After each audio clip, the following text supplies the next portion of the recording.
Hello guys, welcome to my channel. I'm Sneha and this is my friend Meena. Today we'll be explaining about dynamic routing. Dynamic routing is a routing technique in which a router itself selects a path for the transfer of data packets from the source to the destination. So in order to do this dynamic routing using Cisco Packet Tracer, we are considering routers, namely 0 and 1. Next we'll be considering the switches in order to connect it to the routers.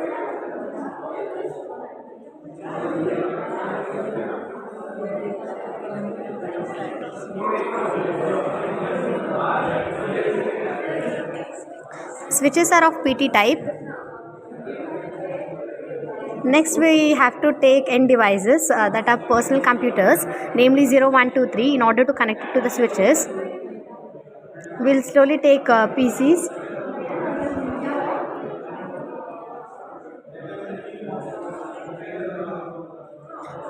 Meanwhile, I'll tell you what is a router. A router is a device which connects multiple networks over a server, and switches connect multiple devices in order to form a connection so that the devices interact with each other. Now that we have taken all the components that are needed for the connection, now let us try connecting them. We are using fast Ethernet cables to connect them.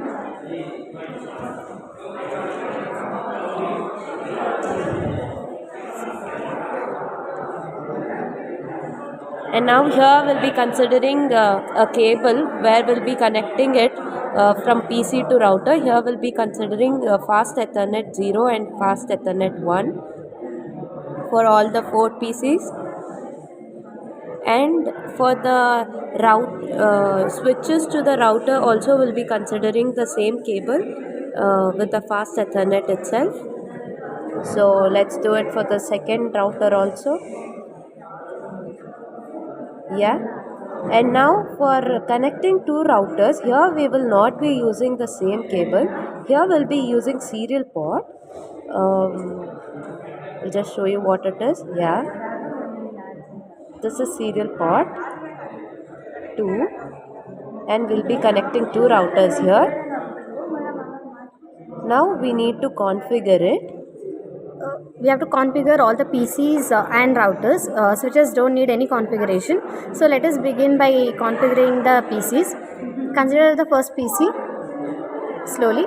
Let's label it, which is 192.168.0.0 We are adding IP addresses for each cable.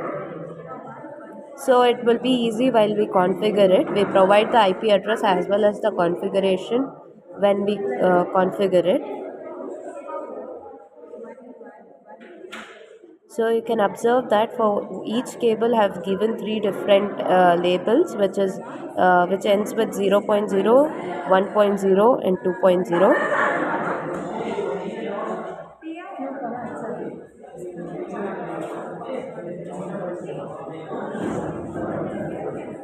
After labeling them, now I have to consider each PC and configure it.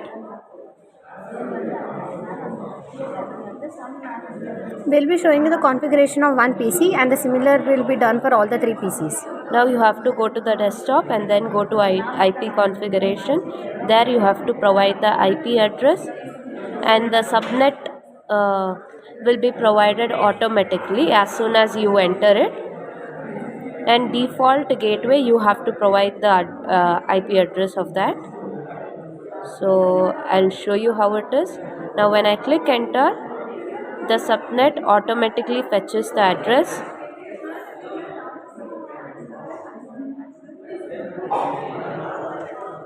Here I have to remove all the zeros and provide an address, which is 192.168.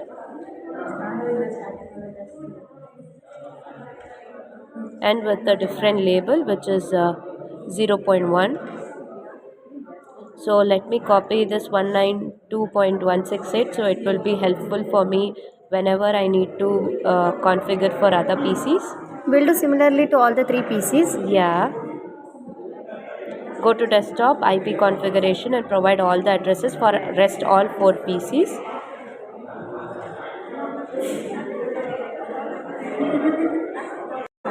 For the second PC, the IP address will be 192.168.0.2, and for the default gateway it will be 192.168.0.1.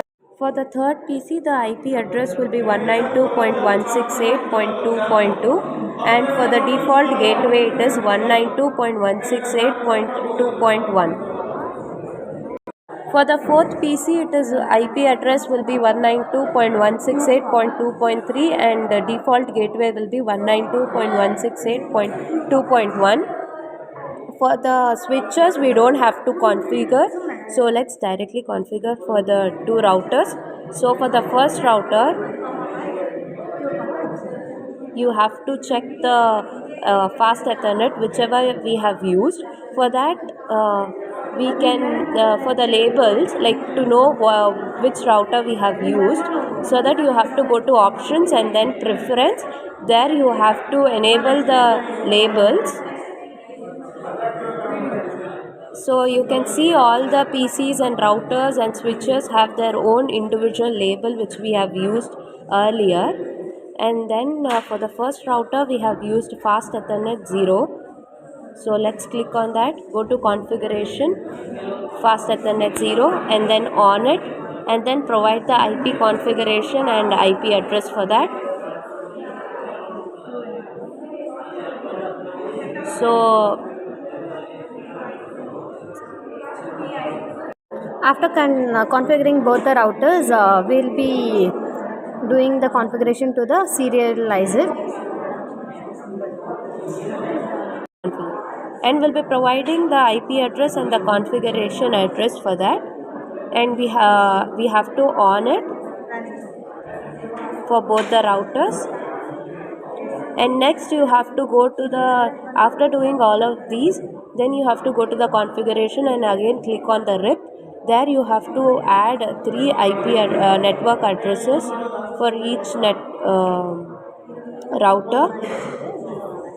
So I'll be providing 3 addresses, which is 192.168.0.0 and 192.168.1.0 and 192.168.2.0 for the first router. We are adding this IP addresses so that we can build a communication between all the PCs, switches and routers that are provided there. And for the second router is also same. We'll be providing the same network addresses, which is 192.168 0.0, 1.0 and 2.0. And then now let's take a message to send from one PC to another, and let's check if it is successful or not.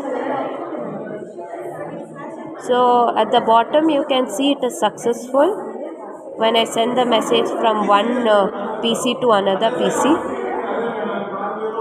So this is how it is dynamic routing works. Thank you for watching. Please do like and Subscribe to subscribe. our channel. Thank you.